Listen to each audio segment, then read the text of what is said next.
one of the requests that I received about videos was over user agreements. And in particular, I decided to focus on the two behemoths and internet provider type stuff, right?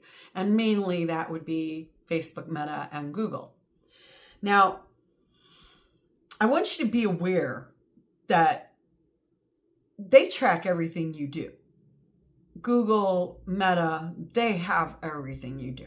Okay, more so than even Twitter, Blue Sky, any of those. And if they say to you, oh, we're not tracking everything, that's probably a lie once you go through their user agreements. I mean, Google and Facebook, as the behemoths they are, have the most extensive user agreements. And if you go look at a lot of these other companies, they basically mimic those.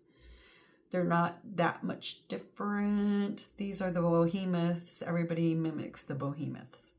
So I want to stick with the Facebook Meta one mainly because there's a larger issue and they are the ones that keep getting sued. Google's gotten sued, but Facebook has really settled a lot of lawsuits and added a lot of clauses to their user agreement as a result. So number one, Meta did something that in 2018 that a lot of newspapers didn't like and reported on.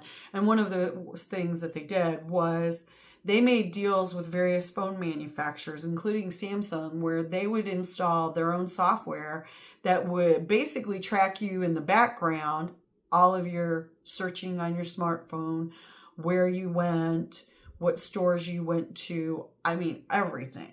Okay. And this was a big hoopla in 2018.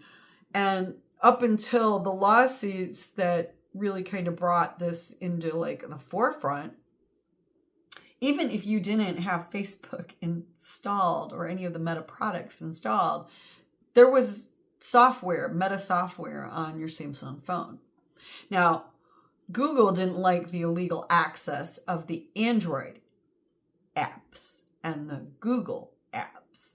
So the last time I checked about in this last month, Google in their updates has removed the Meta software. I'm not even making that up. I started disabling it on my Samsung phone and my other phones that had it in 2018, 2019 when I first read the articles. But yeah, they didn't delete it off of my phone until the last couple months. So understand, they've been tracking you without you even knowing it. If you didn't know that software was on your phone, even if you don't have Facebook, you don't have Instagram, you don't have Threads, do you feel violated a little bit? Well, hello, welcome to the fact that you have to accept a user agreement with your phone. So the phone company slid a clause in there that said you agreed to be tracked by Meta. Yeah. That was sneaky.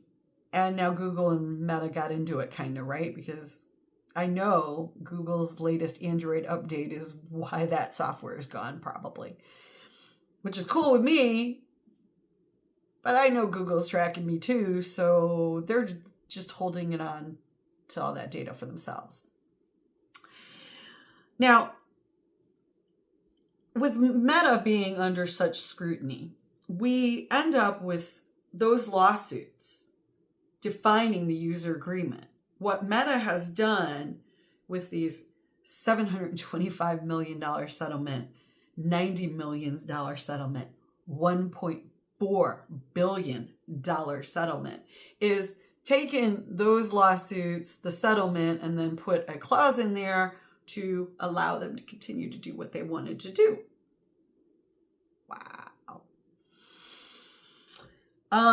The lawsuits and the settlements have made Meta more transparent, if we're being honest. If you go try and look at the Meta, even on your app, whether it's the app or whether you're doing it on a computer or a tablet, if you go and look at their user agreement, it's pretty transparent looking now. They have it divided out where it will take you immediately to other areas where you can read the details. It constantly has little links to go to the privacy policy where you can read that. And they have become more transparent. I would also argue that it was their effort to become more transparent that has also at the same time been a way for them to add clauses that you may or may not like. But the ones that you like or don't like, they may or may not enforce. And that could be a problem for some people. For example, Facebook, Meta, says you're allowed one account and one account only per app. How many of you have fake accounts? How many of you have multiple accounts in your same name because they spanked one account and you have another? Now, me being the honest soul, ridiculously overly honest person I usually am, I only have one account. I had a previous account that I killed off because I was being harassed by one of their employees, or at least it was insinuated to me that it was one of their employees and that employee worked for multiple social media networks. But I've always only had one account. So that's what all of us are actually supposed to do. Yet Meta's accounts exceed the number of people on the planet. So clearly they don't enforce that very well. Another requirement that they have is you must use your real name.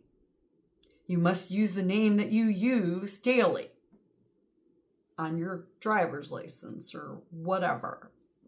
You know you're not doing that. I've seen so many fake names lately. It's amazing.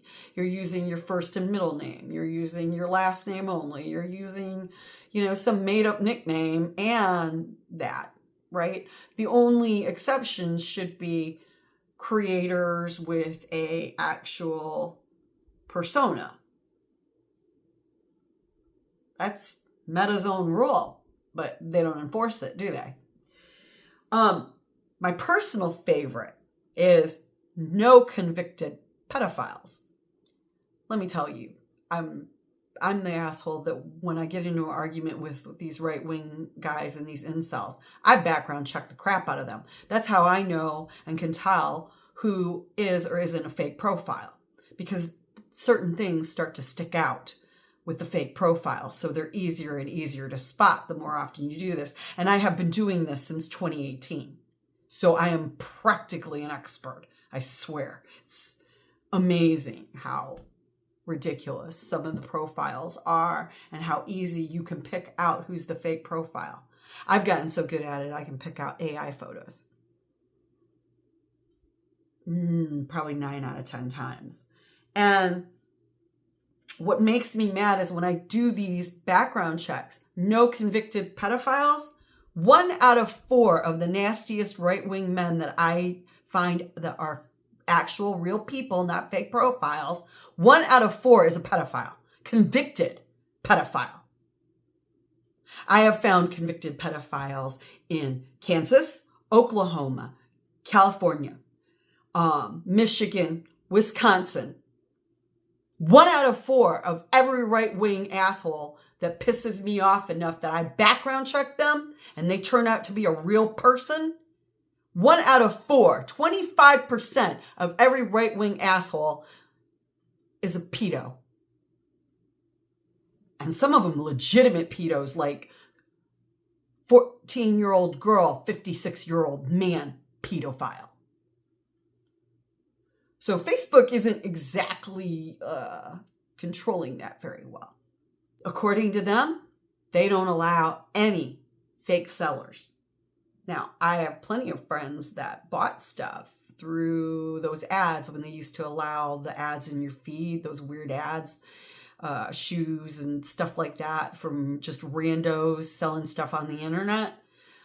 I had a friend who ended up with a pair of used flip-flops she paid $30 for. And Facebook's response was they couldn't do anything about it because it did not meet the terms of what was advertised, right? Didn't say they were new. Whoo, she was hot, boy.